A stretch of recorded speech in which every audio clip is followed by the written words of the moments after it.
Ladies and gentlemen, you're watching GEEKCASTER, everything sci-fi, fantasy, and pop culture comedy. I'm Seven, we have Drew, and we have Corey, and we're here live. How you guys doing? Doing all right. Yourself? Good. So, I'm actually hungry. you actually... I'll take it. That's cool. So, Marvel Zombies. Did you guys check that out yet?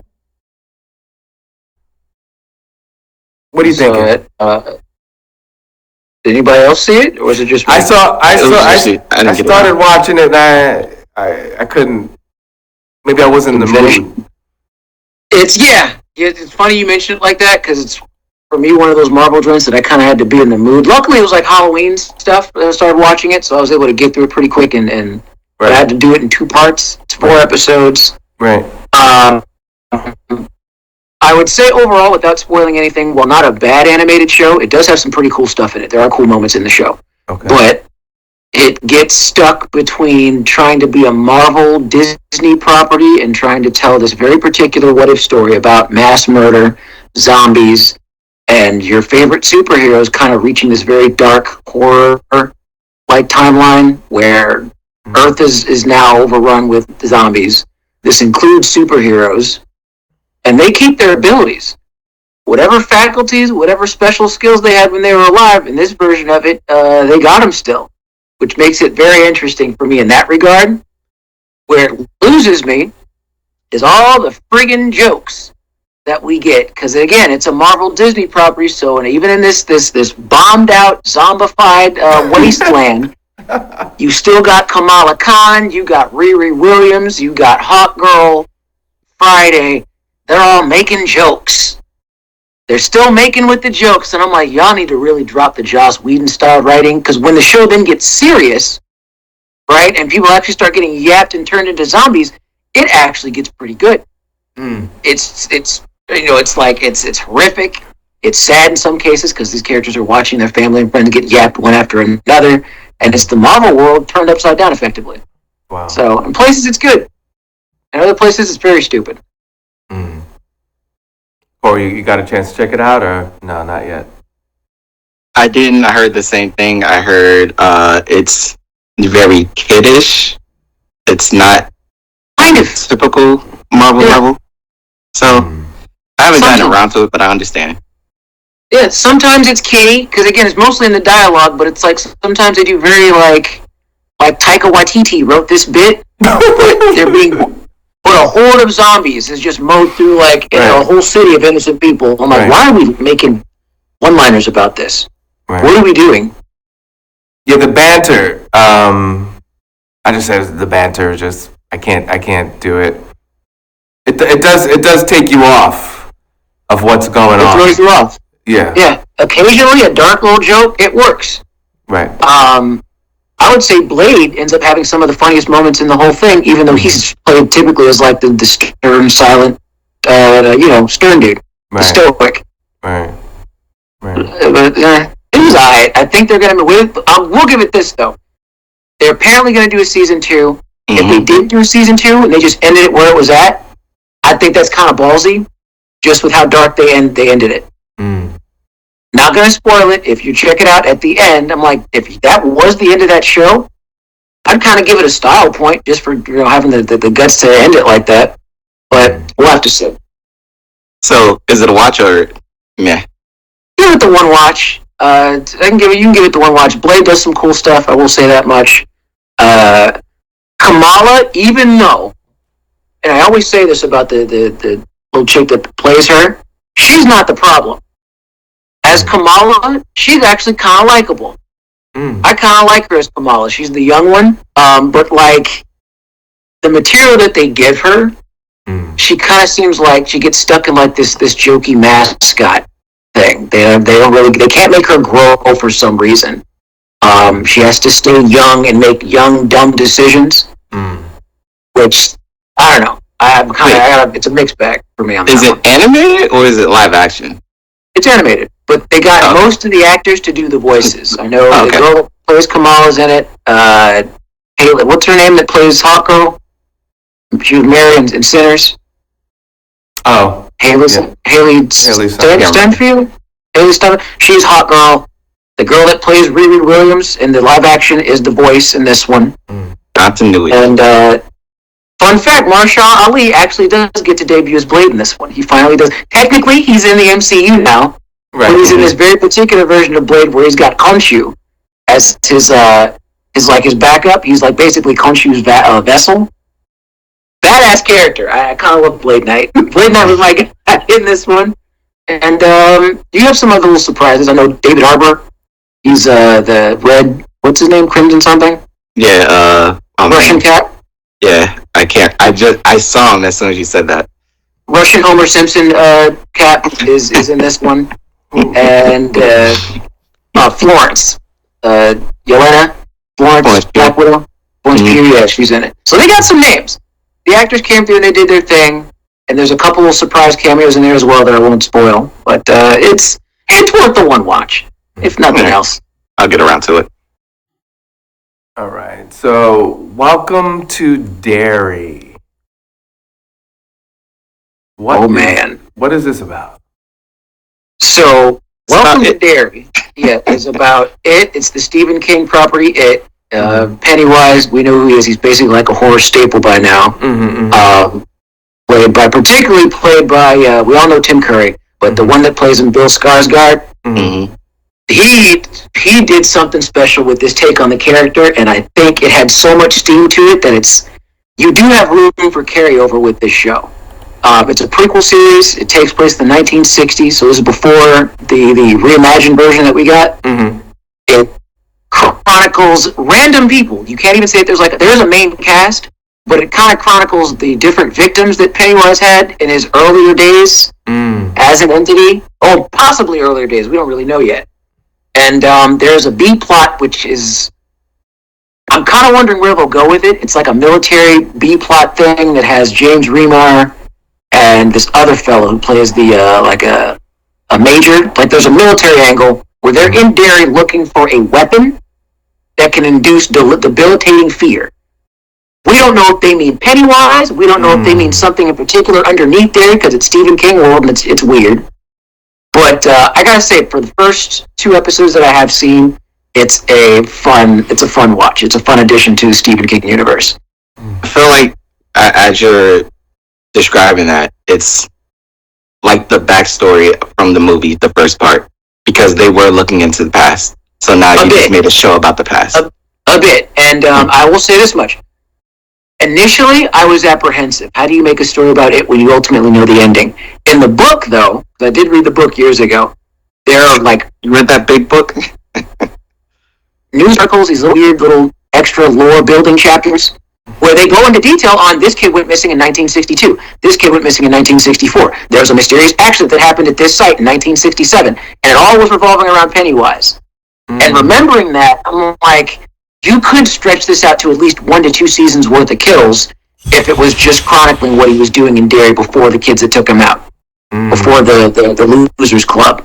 Right. So it can work. And with the scares that they put into this show, I give all the kudos to how they film it and how they frame some really good nightmare sequences that just depict perfectly how it doesn't give a crap about these kids out here. It will be rolling these kids. Pennywise specializes in messing your kids up. Again, without spoiling anything, there's a moment in episode 2 that unlocked a whole new nightmare for me with the character Ronnie. She's the little black girl that works at the movie theater with her dad. She has this awful, this nightmare fuel scene in episode 2 where she's laying in her bed. She has the covers over her head because she hears her dad and her grandmother arguing about something. When she tries to pull the covers over her head, the covers just keep going. And she's like, what the hell? But you realize it's a nightmare, but as she keeps pulling, the sheets start to turn like a weird yellow. They get all membranous and start having the little veins in them. And as she goes higher, it starts getting gooey and slick. fills with not water, but amniotic fluid. Oh, Lord. And she starts trying to claw her way out. It's dense. She can't get out and has to, like, punch her way out of what we realize is a person like Pennywise masquerading as this big, very sick, because as a kid, as an infant, when she was birthed, she accidentally killed her mom. So it's taking that trauma. It's a crazy scene. It's like it's this crazy scene that just shows how Pennywise will just use your worst fear and just completely make this nightmarescape out of it. And it's very well done. These kids have no plot armor. Be prepared for that. This ain't Stranger Things. These kids can get yapped. I love how Drew always says, "I'm not going to spoil it," and then spoils it. I try not to, but I'm going to. I gave you one scene. Fire. Yeah, I'll take that one. Wait, so what? I'm trying to remember back, like, the quick ending of it when they were the Losers Clubs as kids, and then the ending as adults. I'm trying to remember. What was the ending? Oh, man, you're right. I don't remember the first part. Part one, in my opinion, the better one, was them in the but reimagined. It's them as kids in the 80s. Mm-hmm. They fight it that first time. They put him down, but they don't finish the job. But how did they put him down, though? Yeah. They didn't cut his heart out yet. That was in the second one. How did they kill him in the other one? That's what I'm trying to remember. I know the girl was like, she had to be brave and not be fearful of him. Right. They all have to do that, but part two, it gets very, well, okay, it's the very weird, messed up ritual where they seal it. Stephen King got so much heat for this. They seal it, but they do it by all the boys taking turns doing stuff to the girl that was not appropriate for children. Oh, wow. And that's how it's part of like this weird ritual that got Pennywise like put away, but it wasn't complete. He breaks out years later when they're adults, and then part two happens, which also has the too quippy problem. It has some good scares and moments in it, but they're all cracking jokes too much for me, and I'm like, man. So who plays Pennywise in the show? Is it still Skarsgård? It's still him. Okay. It's still him. Great. That's good. You have few recognizable faces. I want to say I recognize the lady that plays Charlotte. She's the wife of our guy Harlan or Hamlin or something. He's the black military airman. And she looks familiar. I know I've seen her in something else. But everybody else, James Remar, he was in Dexter and a bunch of other stuff. And you got a bunch of kids in there who I don't recognize. But, so as far as you know, in the universe, he is dead. The story is over. This is just going back, filling up spaces that we don't know in the history. It's in 1962. It's more lore. It's following what he was doing prior to getting the Losers Club treatment. Gotcha. And it's pretty horrific stuff. Pretty interesting stuff. Definitely check that out. No, that's so. Then they're gonna have to end the series tying into the first reimagined movie, or the first movie in general. They could, and the crazy thing about it is, since your spoiler crack, we all know ultimately nobody's gonna win in this except Pennywise. Because he has to. He's the main villain in the 80s, which lets us know whatever happens in the 60s and 70s with this series, nobody's getting it out except Pennywise. He's the only winner in this scenario. Right. So, no, I think again they thought they defeated him, and maybe he just goes dormant. He did. It was something like that. Yeah. They beat him the first time when they were kids, but it wasn't. They didn't seal the deal. They didn't cut his heart out and do the whole thing. They made him dormant, and then he just laid low. But then he started creeping back up years later. Right. So have they? Well, this is a spoiler, but have they? Well, people should know who he is by now. He's like a weird intergalactic spider, right? No, they don't know all this yet. He's Okay. still. I don't even think they have a name to him yet. Because again, this is before all that stuff happened. It's. If you went by Stephen King's version, it is the exact timeline on when it would have happened in the 60s. But in the version that they're referring to for this, it's 80s is when this happens, when the Losers Club comes. Oh. Okay. We're 30 to 40 years like early. That's right. This timeline. 80s, yeah. We got to keep that part in mind. That'll mess people up. Yeah. So, I know we're not going to talk about this movie yet, but just because it's in the theaters, I feel like this, folks. Do whatever you need to do. And I want to support the movies, and I actually go to the movie, okay? But you'll thank me. Black Phone 2. Check it out. But don't go to the movie theater. Like, don't do it. Don't do it to yourself. Check it out. Just you might want to spare your ducats. You might want to, yeah. I mean, spare your money. Yeah, if that's your last whatever, and you between getting something to eat and don't do it to yourself. But we'll talk about it later. But no, I mean there's something near the end. I'll talk about when we talk about it. I think it was actually kind of cool because it's hard to do that as far as writing. But for the most part, I had issues with the writing in this. Issues with just like making an ode to like what's it called? Nightmare on Elm Street, like a Freddy kind of moment, and there were certain moments in there that were like, don't do that here. That's not what this is.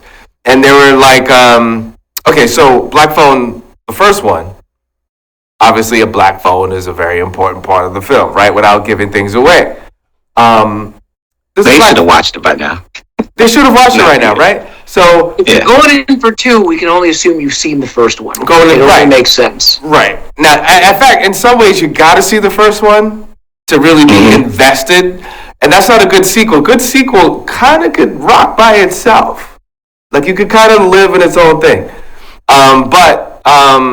Like, it tell its own story. But I found myself not being invested in certain angles where they were going with it. And they had a black phone in an area, in a space, where if you look at it, you're like, there would not be a black phone here. First of all, why would it survive? Because of technology and stuff, like why would you even have it here? I don't know, there's a little things. I don't want to give anything away for those that really want to see it. I'm trying hard, Corey, because you're smiling over there. But, and the first one actually was better. Like, it was one of those movies, well, let me just watch it. It wasn't bad. The first one was actually kind of cool. It wasn't bad. Yeah. First one was alright. I wouldn't watch it again. But then when I heard there was a sequel, I'm like, I'm definitely not seeing that. It's just the first one, that's a problem. It works as its own thing, but it's kind of a one and done. It has paranormal, supernatural stuff in it with the theme of the phone and what it serves in the film. But like after the events of one, like what else was there really to do? Exactly. Oh, let's make him Freddy Krueger. I'm like, because it's a thing, I guess. Right. And I don't know. But you can check it out, but just I'm waiting for streaming. I'm waiting for us to rip this one apart because I know you guys are not going to let me down. You're not going to let me down. I know this. Fair, though, I already know the seeds too. Did show some cool kills. Yeah, there's and I'll leave it at that. If those were actually kills, or who knows? We'll have to see. Right. Well, as a sneak thing, Drew, when you watch it, there's a scene that happens in a van. I know you're going to rip that apart. You're going to be like, just hold that thought for when you see it. Okay. And, there's a couple of things. I'll leave it at that. Anyway, it's your money. Do whatever you want to do with it. But you'll thank me. If you wait for streaming, you'll thank me. All right, so what else we got going on over here? Let's see. Oh, by the way, people making action figures. Action figures have and models have taken a whole nother level as far as creativity and like it's just crazy. I'm just showing a picture of something here. Like, I mean, Drew, because I know you're really into this. Like, do you see things just being amazing now as far as what they're doing with? I'm not sure what you're showing. I can't see what. Right. But I will say, as I think a few people know, I collect action figures. I'm keen on those. It's like one of my little hobbies. And as someone who's been into them since like collecting as a kid. We're definitely what you would call the best timeline for action figures right now. Mm-hmm. Street Fighter, Metal Slug, lots of 90s properties, lots of 90s video games, Street Fighter, Tekken. Mm-hmm. Just looking at stuff I have in my immediate, lots of Marvel stuff. Okay. DC Marvel, super deep, like Marvel vs. Superhero type stuff. Marvel vs. Capcom. that just got like a bundle that came out that has all the games. And the toy companies, Hasbro, Rivaltech, Yamaguchi, they kind of took that steam, and they've been creating some pretty revolutionary products in the way of like just toys and action figures and all the cool stuff that we've been into back in the day. And I think the fun fact that I came across not too long ago is that they say statistically most toy collectors nowadays are like guys in their 30s and 40s.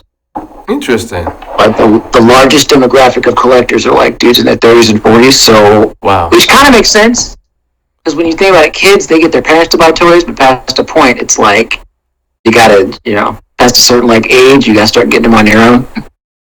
So that makes sense. Do you think it's the age, or do you think it's because there's better materials now than there were years ago? I think it's both. Both are true at the same time. It's the idea that there's also a factor of nostalgia when you have like I'm trying to think of another one. Any 90s Marvel superhero stuff, you can get anybody to kind of look at a specific character. Wolverine, Cyclops, if you were like a Captain America fan or like a Spider-Man fan, there's bunches of toys. They're different based on what decade they came out, the PVC plastic versus whatever plastic that you use to create them, levels of articulation and paint detail. It's evolved so high nowadays that it's kind of it's cool. It's a cool landscape, but it can get pricey. I'll say that much. You gotta shoot your shot past the point. I was thinking like people who grew up in like 40s, 50s, 60s, and they had like a car, like their dream car posted on their wall, and then they grew up and they got that car that they wanted. Now you're talking about like all these toys that I grew up with, like G.I. Joe and Teenage Mutant Ninja Turtles, and now if I see it now, it's completely different than the ones I wanted as a kid. So I thought that would be a difference. It will be. Yeah, they could be. In some cases, that's for the better. Others, it's maybe not so much. But I always thought of it, it's like you take these fictional characters that we grew up with, like Spider-Man, for example. Right? Every kid knows Spider-Man growing up. I think the medium, the art form is fascinating, where you take this fictional character, the way that Stanley and them drew him, graphed his character, his build, and people that just have the plastic and the paint and the materials, they take this fictional character and then make like a live action rendering that looks like this. You get like this fictional character that's just and it's plastic glory, and it's just you're almost like bringing them to life in a sense. Right. I just find that to be kind of cool. Right. Also, like you could pose things to what was drawn versus just the arms going like. Oh yeah. You got the game has changed. There's a whole community of folks where they have like the sets. They'll like do the lighting. They have like this whole articulated like a setup to where they'll they the comic covers in certain moments from actual comic books or films, and they'll make scenes out of them, like the full on like diorama. It's dope. Wow. I have an action figure from Dragon Ball Z when Gohan, the kid, was fighting Cell right before he destroys him, and he had blood all over him, and he had that like position. I have that. I'm looking right at it, like it's one of the most popular key moments where like you got Goku, his ghost is standing as they're doing the Father-Son Kamehameha blast. It's great, man. That's what they're for. Yeah. No, that's awesome.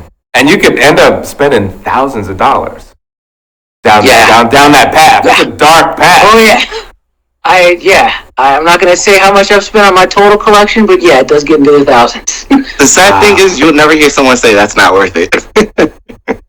Especially what is worth it? Yeah, people have tried to make me feel bad about it. I'm like, dude, it's worth it to me. What do you think? What should I be doing with my free time and free income that I have? The spare income that I have? What should I be spending that on? Well, you could be paying, we should be traveling or paying for some chick's bills or blah, blah, blah. Take a chick out so she can have an experience. I'm like, yes, blow my money for whack company to have nothing. Or I can just, have, off the top, something cool like this. The freaking uncool big nerd dude hobby that I have, something that I actually get joy out of and may find some inspiration in, but pay for a chick to pose at a yacht. Miss me. miss me. You know, and the other side of that, they'll be like, well, people do go to bed with their toys, but it's going to keep you warm in the middle of the night. Y'all's wives do that too? You're singing really? Really? That's more shot fire. This cynicism is on. I believe you have good company with you every night. That's all warm and fuzzy. Nah. Get up. Get me water. Shut up. You're talking too much. You're breathing too loud. Give me your money. Aren't I worth it? Aren't I worth it? Yeah. That's warm at night.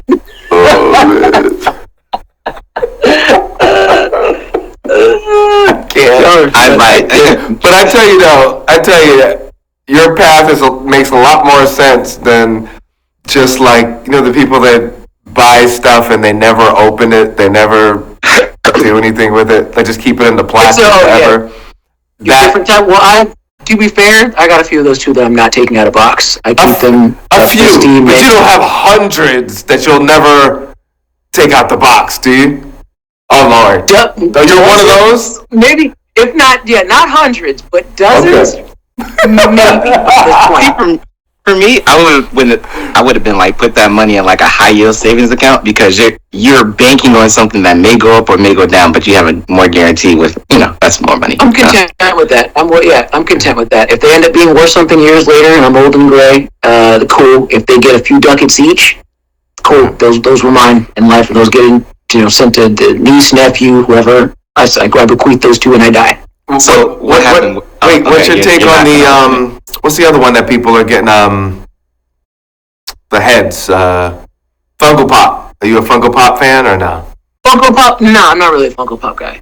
I got a whole shelf full of Funko Pops. I'm trying to think who do I know? We had them on the show. They had a bunch of Funko Pops in their setup. It wasn't cool. He has a wall. He was a Funko Pop guy. I have almost as much as Davion now. What? Yeah, see, it's what your flavor is. Yeah. People that are like crazy for Funko Pops, right. Or you might like the Hasbro Legends. But do you take them out the box? Yes, most of them, the ones that I like, this guy, I had to take out of the box, even though he's like an import from China. Wow. I got a few of them because I'm using them as a base body for my own stuff. Right. But it depends on what your flavor is. Right. And where you get them from. No, but what about the Funko Pops? Do you take those out, Corey, or no? Keep them in the box. So I have we have like 2 minutes left, by the way. Yeah, go ahead. So I'm going to take them out and build like a glass structure on the wall. I'm going to have the box under it and the action figure on top of it in case. So the display, that's what most people do with them anyway. We take them out, pose them, display them. Yeah, to find those ultra rare ones, you got to pay hundreds and thousands of dollars to get the super limited editions that are worth anything. It's crazy. Yeah. All right. So you heard it here first, folks. All right, so we're out of here. So GEEKCASTER.com. Thank you for watching. You watch us on our site. If you're watching us on cable, we appreciate you. Sometimes we have clips and stuff on Instagram, but the best place to really watch what's going on, go to GEEKCASTER.com. And thank you very much, Corey, Drew. I'm 7, and you're watching GEEKCASTER. Woo-hoo! Watch us live on Twitch. That's right! All our Twitch people, I ain't mean to forget about y'all.